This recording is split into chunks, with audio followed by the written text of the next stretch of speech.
начиная от 8 дней до 14 самое оптимальное время.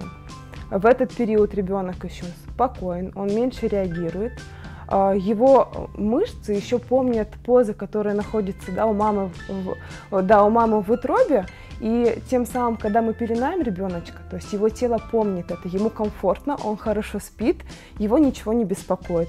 И в принципе весь процесс съемки, он ориентирован на режим малыша. То есть съемка может длиться до 5 часов ради 10-20 кадров.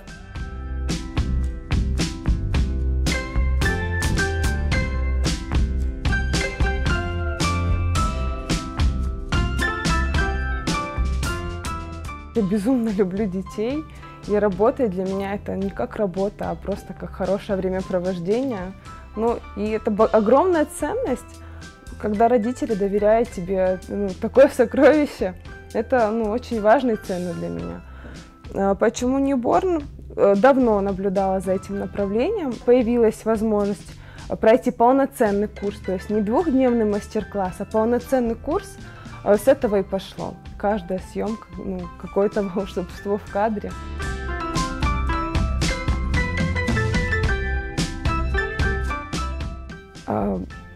Первое время большинство, даже больше не мамочек, а и бабушек, дедушек, они волнуются. Для многих эта съемка это что-то новое, незнакомое.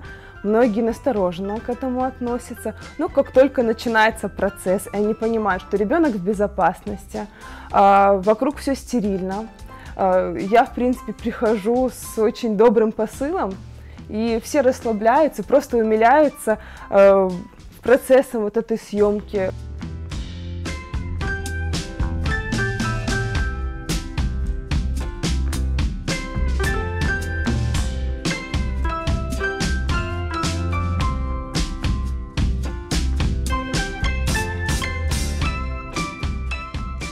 Самое главное, я могу выделить одним словом, это эмоция. То есть это самая важная составляющая для меня. То есть это эмоция момента общения с ребятами, которые у меня сейчас на съемке. Это эмоция после, уже когда даю готовый материал. Каких-то постановочных кадров у меня они очень редкие. Только непосредственно касаясь фотографий новорожденных, там да.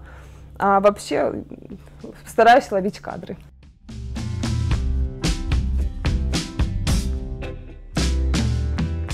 Мечтаю о каком-то своем собственном пространстве, где будет все оборудовано непосредственно под работу с детьми, начиная от пеленальных столиков, зоны для кормления и всем прочим.